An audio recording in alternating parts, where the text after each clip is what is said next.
Good morning or good afternoon or good evening, wherever you are in the world.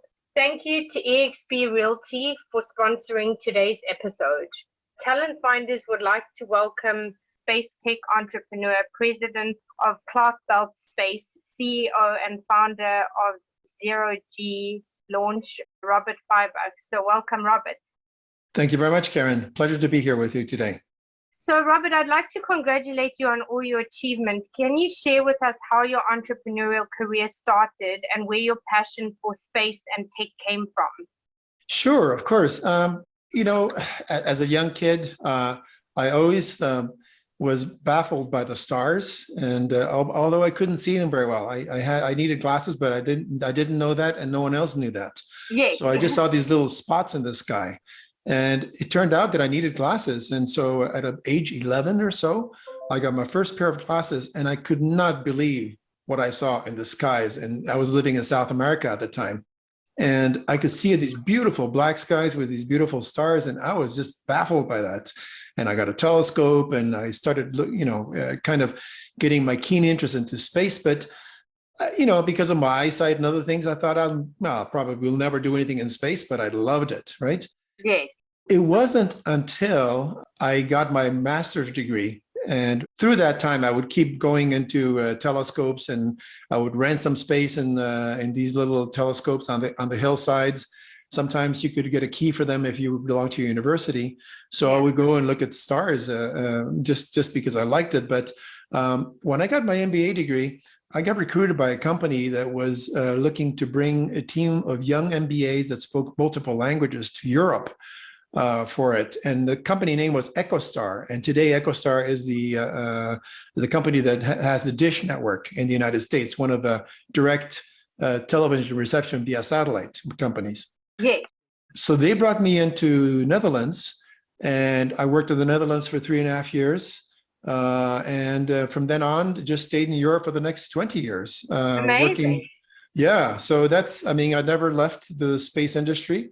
I think it's fantastic. I've loved every second of it. And ever since, I was recruited as a young MBA, I've never left it. And I learned something every single year. So I absolutely love it. Amazing. I love it. So obviously you're the president of Clark Belt Space, which is an aerospace consulting, which was founded back in 2004. So can you share with us more about this for the audience who does not know exactly what the company does? Yeah, absolutely. Karen, Clark Belt Space is a consulting company that basically performs deep dives for companies. Let me explain that. Yes. What I mean by a deep dive is every single company, medium size or large size, has a need for developing new businesses, new verticals, or new products and services. And oftentimes people within the companies themselves don't have the time or the energy or even the enough bandwidth to be able to dedicate full time to looking at this particular problem that they have in the companies. Yes. So where I come in is for those companies that have this need to do a deep dive into a service or a product or a technology, and they haven't had the internal resources to do that. So they hire me, and I will jump in there either for 3 months or 6 months or a year and do that exploration for them. So I'll look at the competition, I'll look at the technology, I'll look at the marketplace, the demand, I'll look at issues concerning risks and so forth in that particular marketplace. And then I'll develop a business plan for that particular service or product for the company. Yes. And that they can then pitch to the boards for approval. And so that's one way for the companies to be able to outsource the capability of someone that's been pretty much in the whole value chain of space and get that resource as a dedicated resource for, a big chunk of time to develop that business for them. So that's where Clark Belt Space comes in. And I've done that very successfully for several companies now, which you can talk about a bit further on in this discussion, if you'd like. Yeah, that would be amazing. So what would you say have been some of your biggest lessons and learnings within your career?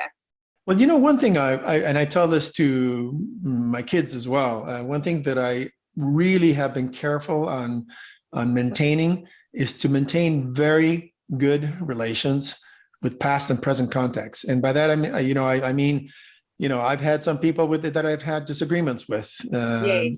employers or employees and so forth, but I've always maintained a good relationship with all of them. And one thing I've learned over and over again, that it's very important to do that, because especially in No, the because you space never industry, know when you may need them you or never bump know. into them again, or Yep. And you yeah, bump into them either as an employee, or you bump into them as a boss. And, yeah. in our space industry is a kind of a smaller industry compared to the telecoms or other industries. So you have to make sure that you maintain good relations with everyone, because you'll never know where you will see them next, and it's important to keep that good relationship. And I've learned that in a direct way over these years. Very important for me. Yeah, absolutely. So you're also the CEO and founder of Zero G, launching new aerospace startup focused on providing high quality microgravity and horizontal air launch services. So can you share with us more about this? And is this an expansion on what you're currently doing? Yeah, I've been working, my entire career developing business and multi-billion-dollar businesses for several companies, large and small. I've also worked with some aerospace startup ventures in the past. One of them was an offshoot of Eutelsat in France that wanted to build a services company. So I went in and built that from scratch as a founding CEO. It now generates about $150 million per year in business. Wow. I also joined SpaceX at the very early days, before they really had a lot of any launches for commercial customers. And today it's a $2 billion industry. And so that's another one that was very challenging, but also a lot of fun to work in. So Yeah, Elon's amazing. Oh, he's an amazing person. I have a tremendous respect for him, and also for his vision, Yes. and his doggedness towards that vision.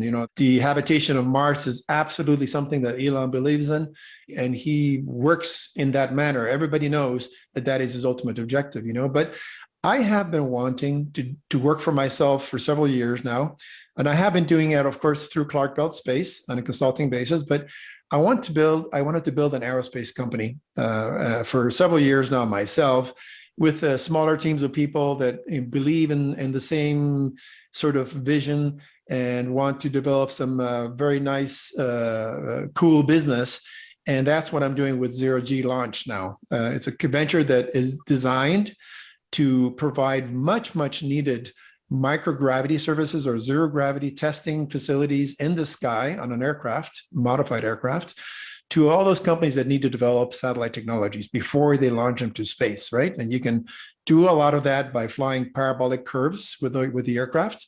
And that allows them to do multiple testings, and in the space of 2 or 3 days, you can do 30, 40, 50, 60 parabolas, and they can do quick iteration with their equipment for developing and getting and testing them before they launch into space. But the other important service with this is also being able to provide horizontal air launch service. And that means that in the underbelly of the aircraft, this will be the only aircraft in the world that will provide you both microgravity and launch services for rockets and hypersonic vehicles, because those, again, need to be developed, need to be carried under the underbelly. You need to look at their airframes. You need to look at the aerodynamics. You need to do some drop tests, some captive carry tests, and all those things we can provide from the underbelly of our aircraft, including launch itself for rockets. So that's a dual-use aircraft that will be the first of its kind in the world, and we will have a fleet of 6 of those around the world. And that's my ultimate aim within the next 3 to 5 years. That's incredible. So you've delivered very successfully to clients internationally active in GEO and LEO regimes, including MBA Corporation. So can you share with us more about this? Yeah, some very cool things. Again, I told you, companies hired me for deep dives, and yes. So when I joined MDA as a consultant originally, they were having some issues with trying to penetrate a particular account, and this was a big aerospace player in Europe. There was an investor in OneWeb. And OneWeb is this constellation of satellites that now has deployed about half of all their satellites, 300 some odd satellites. They're deploying 650 total. And they now are owned, as you know, by the UK government and Mittal from India. Yes. So for that account, OneWeb asked me whether I had some capabilities to be able to work on the Airbus side, because Airbus was a 50% investor in the venture at the time. And I did. So I did some hard work for MDA and was able to obtain $100 million worth of contracts to manufacture the antennas on the OneWeb satellites that are flying today. So these are the antennas that communicate with the user, and these are the antennas that communicate with the ground stations from the satellites to the ground. So very cool. I felt that was one of my big wins that I was happy about. Another one that was interesting to me was working for Space System L'Oreal, and that's SSL is now absorbed by the Maxar brand in Palo Alto, working with robotic satellite technology for servicing satellites in LEO. No one's ever been able to really service satellites. Once the satellite is end of life, then it goes to a graveyard, or you do a deorbit burn to bring it back into the atmosphere and burn. Satellites have been always disposable, if you will. For now, our technology is getting better and better, such that we can now develop robotic vehicles to go in and service them, either put them to where they need to be so they can maintain their stations in orbit, or to actually open those satellites up and then refuel them in space. So that is some work that was very, very interesting, working with Maxar in a geo regime, if you will. And then I'm currently working with a North American client on a new rocket launch system that they've been developing for years now. And as a consultant, I've been helping them very, very much with a lot of their sort of commercial angles they need to be looking at. And so I can't announce who they are, but it's another one that's going to be a major player in the United States as a rocket launch system for vertical launch, right? That's incredible. Well, maybe when it all becomes public, you can share that. But absolutely, it's a lot of fun because, as you see, there's a work in different kinds of segments, and as long as you know enough about something in the satellite space, you can really get involved in some very, very cool projects. No doubt about that. So what would you say some of your biggest career highlights have been? Well, having done so many different things, I can talk about dozens of projects that were really fun and sort of a highlight to get achieved. But there were a couple that were particularly impressive for me from the point of view of what the impact was to the market. And for me, I was particularly proud of those. And one of those was in the early days when I got hired to go to the Netherlands for Ecostar. I began working quite a bit with Africa, in particular West Africa, because I speak French.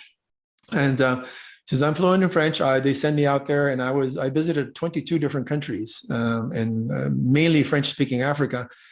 And one of the things that I felt so proud about is I made good friends there, of course, with my customers, but was being able to sit down at the end of a day, workday, with them in Cameroon or in Gabon or in Togo or in Senegal, and be with their families and watch TV that I helped bring to the country from Europe. That's amazing. And to just sit around and see that they had 10 or 12 people with all the kids and everybody was watching satellite TV from Europe.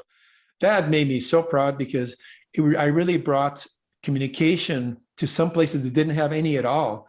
All they had was 3 or 4 hours of local TV from their local broadcaster. And here they were watching international TV, which in a way also brought international news and international sort of awareness of what's happening in the rest of the world, which, in some countries, I believe is a good thing because the information is now shared, it's not sheltered. Like some governments may want it to be, And so for me, that was a particular like we're currently experiencing now. Yeah. And media blackouts. It's exactly. Really terrible. Exactly. And so for me, that was made me very proud because I had a part in that, in bringing sort of pioneering television via satellite to a lot of places that didn't have any TV at all. And it was just a wonderful, wonderful feeling for me. I guess the other really one that makes me very proud is we were developing a business plan and to finance a $400 million satellite and to launch it into orbit. And we did with Eutelsat. It was called KA-SAT. And at the time that was launched, it was the largest capacity satellite ever manufactured in the world. And so for me, that was a particularly large and a satellite, which many spot beams, and that brought basically internet to a big population across Europe and the Middle East. So for me, that was another very sort of proud moment, I guess. Yeah, no, that's incredible. So your interest in space and aerospace over the past several years has been revived due to, well, Elon Musk and the birth of SpaceX. So what is your opinion about space tourism and commercial space opportunities ultimately for the public? And what is your opinion on the impact of this environmentally? Yeah, well, obviously Elon has an incredible job in kind of cutting the cost of the launch and making not only that, but also making space cool to the masses. I mean, Elon and his company have done an incredible job, in my opinion, to really communicate to the masses what they're doing, both the successes and the failures, very transparently, without the typical government projects that don't tell you much what happens until after it happens. These guys have told you, we may fail. There's 50% chance our rocket may explode, but we're going to do it anyway. And so from that point of view, they really became very sort of communicative with the general public, and it's made space very cool, thanks in a big part to Elon. Yeah. So I think, thanks to people like Elon and people like Bezos and obviously and also Virgin Galactic and so forth, there's a lot of activity that gets to make it into the news today. And I think it's created a great buzz among a lot of people around the world, not just, in developed countries, but around the world, that space is maybe something to be involved with, And so, and regarding the impact environmentally, I know sometimes there's a lot of pushback on that, and it's bad, and rocket launches create pollution and so forth. But I want to give you a little comparison here. One rocket flight in a rocket like, let's say, the Falcon 9 that Elon launches, right? Yes. One rocket flight is equivalent to the pollution of one transatlantic flight on a 747 Boeing. Oh, wow. I didn't even know that. Yeah, that's equivalent of one transatlantic flight, right? For one launch. But there are 20,000 flights per day and airplanes around the world today, 20,000 per day. Yeah. So what is one launch every week or one launch every month doesn't make that big an impact environmentally, honestly, when you compare that there are 20,000 flights per day on Earth today. So I just wanted to bring that to your attention. Yeah, no, I mean, that's great because I had no idea. I mean, so like nobody, you never really hear about that side of it. So right. Thank you for highlighting that. So there is a lot of controversy because I think that if you look at what Elon, his objective is, you can feel there's definitely a very committed sense to the betterment of humanity. So I think the point that I'm trying to get to in terms of this controversy between all these billionaires that are flying to space. So what is your opinion on this, and why is some of that money not invested in fixing problems here on Earth, like, the crisis that we have in the ocean? So I get it, like with Elon, because he actually basically revived the space industry. And then you had all these other people following, which I understand to a degree. But do you think that, what is your opinion in terms of taking some of that money instead of flying their celebrity cronies to space, to maybe put that money back into trying to fix issues? Yeah. So I'm just asking the question in your opinion. Yeah. No, it's a fair question, Karen. And it's one that I get quite often in my circles, I'm sure. So I don't mean to put you in the hot seat. No. I do have some good answers there for you. If we look at the amount of budget that is spent from developed countries in the space, right? Yeah. It's less than half of 1%. So we're not overspending into space technologies today. We're actually spending a very tiny portion of the Western, country budgets to develop all the technology that we have today, right? I believe, like Elon believes, and like Jeff Bezos believes, by the way, that we as humans must conquer the next frontier, and that next frontier is space today. Why? Because At some point in the future, it may not be in 100 years, it may not be in 1,000 years, but it also could be in 200,000 years. We will have a big space rock that will hit the Earth, just like it did 3 or so times that we know of in the past. Yes. And we will all be gone. All our history, all our music, all our technology, all our feelings will be completely gone if we don't make a point to understand how we can inhabit and survive and thrive outside of this rock we call Earth, right? And other rocks. So when you think that we're spending not even 0.5% of the Western country budgets on space, I don't think it's that much. It seems like a lot, and I know a lot of people do a lot of pushback. There's a lot more to do on Earth, and I understand that's important, but is more than 99% of the budget is spent on Earth. So I think spending a little bit closer to 1 or 1.5% on space is not that big a trade-off, when we understand the high price to pay, right? Yeah, now, absolutely. Now you mentioned, of course, there are billionaires that are paying high prices to go to space, and that's another one that I get quite often too. Is it's only a billionaire's race, and then there's so much money they're wasting on this instead of doing good for other people on Earth, and that is true. But if you look at the jet airplanes, 60, 70 years ago when they first introduced jet airplanes, those flights where people were flying were the equivalent of $30,000, $40,000 a piece today, the equivalent, right? Yeah. So only the very, very well-to-do people were flying their very first flights on jet planes until it became so common and so ubiquitous that now you can fly, for $300 or $400. If you're lucky, you can find a ticket to go to Europe from the United States, Yeah, so 100%. It becomes that way. It just has to be, I think it has to be kind of primed a little bit or oiled by these billionaires doing what they're doing and flying, high value customers at first. But before you know it, you'll have commonplace flights at the very, very, very cutthroat prices, competing against one another. And they will be able to go to the moon and back, or other rocks out there, or other habitats that are being built back and forth for a fraction of what it is today. And so it has to go through that process, right, of priming the machine and oiling the machine before it becomes sort of a mass product or a mass service, right? Yeah, absolutely. Yeah. So you're well recognized in the space industry as an expert and have an impressive track record in groundbreaking satellite technologies and services. So can you share with us more about this, and what are some of the technologies and benefits of these types of satellites? Well, there are so many that I think people are not too aware of, but there are some that people are somewhat aware of. And I guess I can speak about one that is so ubiquitous today that I believe everyone on Earth just about that has a mobile phone uses, and that's GPS, right?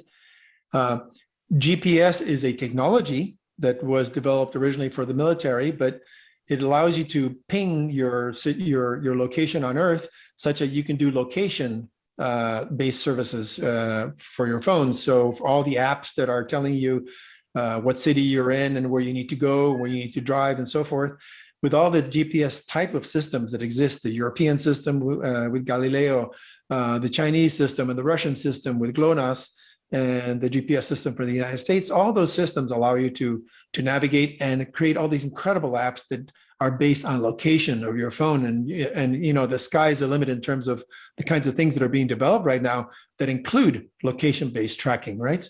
Yes. That's one big one, I would say. The other one is being able to communicate around the world. I think we assume that a lot of the communication we have today is only done via terrestrial cable or fiber optic cable under the oceans and so forth. But a large amount of that communication, when it needs to go from one side of the Earth to the other, that needs to transmit big files and so forth, is going via satellite as well. So unbeknownst to a lot of users, some of the packets and things that we're sending out are going via satellite as well. One other area would be weather forecasting. Weather forecasting, you see all these weather type of systems that are being sort of modeled. They're modeled based on historic views from space of what clouds do when they form and get together and they move across regions and so forth. But there's also some very interesting things that new companies are doing for weather, involving both the GPS transmitters and looking through the clouds across the Earth And I'll tell you about that in a little bit there, but that's another one, very, very, very cool kind of service. But weather is another big one, of course, and that affects everyone on Earth. Another one, Google Maps. We've all used map-based apps on our phone. I mean, that's something that is exactly extrapolated from Earth observation. Yes. Satellites that provide all these different pictures on a repeated basis of the entire Earth. And so that allows things like Google Maps to function. And so, there's so many different examples of things and services that are coming that are so useful, including medicine and new procedures that we have discovered in microgravity in space that we bring back here to Earth. So there's a lot that space brings to the economy and to also technology on Earth that is not very well known, unfortunately, but it touches everyone's lives today, basically. Yeah, absolutely. So Leo data analytics is fast growing. So can you share with us more about this and the fast pace in the development of technology, and how do you plan within the data development aspect of your business?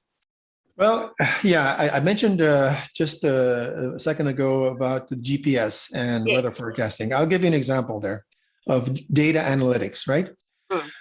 Some companies are developing weather forecasting models that are in 3D, beautiful color 3D, that are being extracted from observing a little ping from a GPS satellite. As a satellite is rising from the horizon, a satellite in space looks at that GPS satellite through the atmosphere, in other words, through the clouds, and the GPS satellite provides a ping through the clouds. And since it's traveling through the clouds bend slightly that signal, the GPS signal.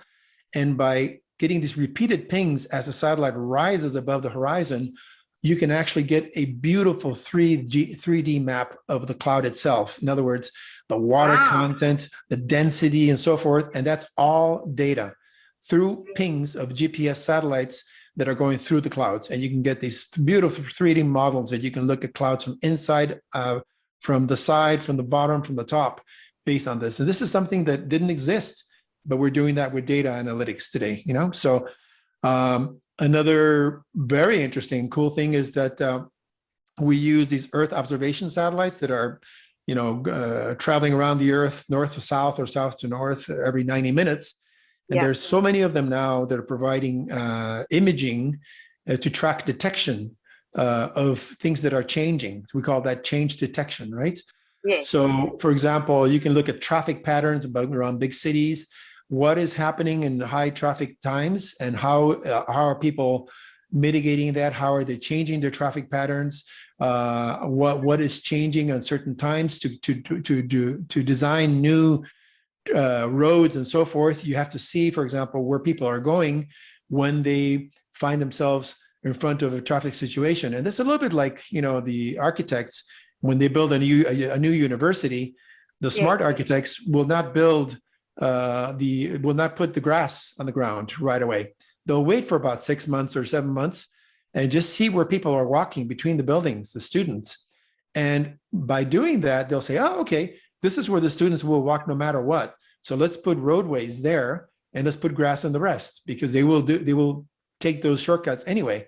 So this is what we can do from satellites. We can look at traffic patterns on the ground, on Earth, devise better. We can look at parking lots, for example, when they're full, when they're not full, and we can extract data from that, saying these are the peak times when people are there or not. We can see, for example, if something has happened with one particular chain of stores that's created some bad news, we can see the impact of that particular bad news on a company by looking at their parking lots. How many cars are parked in front of that building of that particular brand or that particular company? We can also look at oil reserves around the world. For example, price of oil goes up and down, as you know, quite a bit, right? We can look at all those reserves, the round things you see that have the little cover on them. Those covers go up and down in those big round deposits. And when the oil reserves are low, all those ground covers, the big round domes, start sinking into these big reservoirs.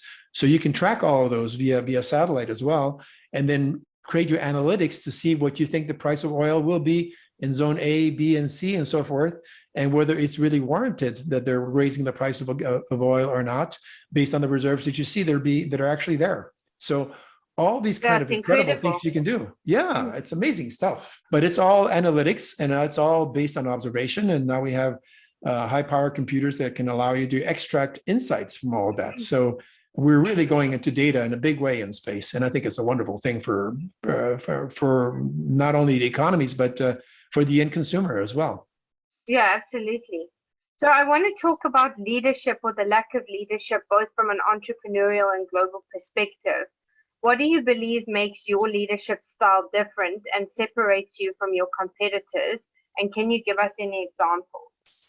Yeah, I think one of the things that I've always prided myself with, Karen, is to, and over the 25 years I've been in the industry, is to, because I lived overseas in Netherlands and France and Luxembourg and Italy, and even in Dubai, I've been forced and I've been, I guess, trained to be very adaptable, to have a lot of cultural sensitivity from one country to another. Very much so, especially in today's global economy. Yeah. That cultural sensitivity is very, very key. It's also given me a footprint in global operations, not just US centric. I know a lot of companies here in the US, I think the biggest market is here, and they're very US centric there. But most operations today, especially if they're internet based, are going global. So I think I bring a lot of that to my industry, and I'll bring a lot of that also to the companies I work with, that I think a lot of my competitors in the United States don't have. So for me, that's a differentiator. I speak 7 languages, and that's part of the reason why I've been very successful with international companies around the world, because I do that and I can adapt, and I can be sort of a colleague with a customer that speaks a different language, or I can be a colleague with a colleague from a company that I work with. I can speak in German, or I can speak in Dutch, or I can speak in Italian. And that's outside of living in Europe, right? You get the diversification of language.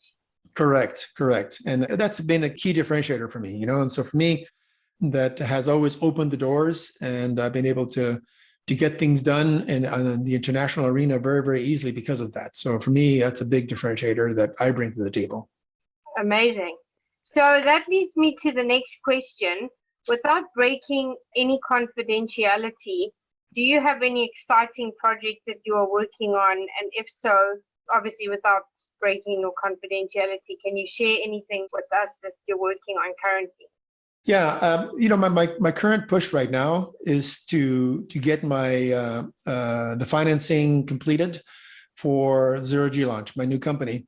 Of course, I'm still working with some customers as a consultant, but my real goal would be to have a fleet of 6 aircraft in the next 4 to 5 years that are performing these very key services for the space industry today. And from my own experience, what I've seen is that when you build a company, you don't make it mono product or mono service. You have to make it multi-service and multi-product, because markets change.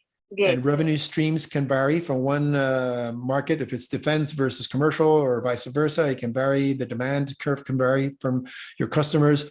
And I've learned that firsthand working in different businesses around the world, such that I'm building my company to be able to perform multiple services with multiple types of customers around the globe. And by doing that, I can ensure that I can maintain a good revenue stream regardless of market conditions. As one goes up, other ones go up, and I can maintain a good revenue stream for the company. And so for me, I'm building it in that fashion. I'm building the company such that we don't have to depend on just one service or one product itself, right? And so for me, it's just more of a strategy, I guess, rather than some revelation, right? Yeah, absolutely. So COVID, as we've all been stuck in the situation for 19 months, has obviously turned our world upside down and inside out. So how has this impacted you and your business, and how have you adapted, or has it been just carried on as normal? Well, I think we've all very well adapted. I mean, in spite of this horrible pandemic around the world, we've all adapted to migrating our discussions, just like we're doing right now, Karen, over the internet and over Zoom and over other platforms. In our space industry, because most projects do take multiple years to achieve, Yes. the time horizons for projects are not one quarter to the next. Most time horizons in the space industry you're looking at year and a half to 3 or 4 or 5 years for any project. Yes. So I have to say we haven't been really affected that much in the space industry because these projects do have long-term horizons to begin with.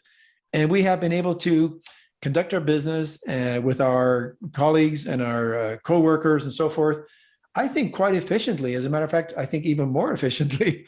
Yes, and via also Zoom less conferences. distractions, don't you think? Yeah. Yeah, less distractions. And all the commuting and going back and forth and flying back and forth and so forth. I kind of miss flying, I have to say, honestly. No, me too. I have serious Yeah. travel withdrawal symptoms. Yeah. But by the same token, I've been very efficient and Yes. multiple meetings with multiple customers around the world in one day. I can do that without having to fly and be there physically. So they've accepted that.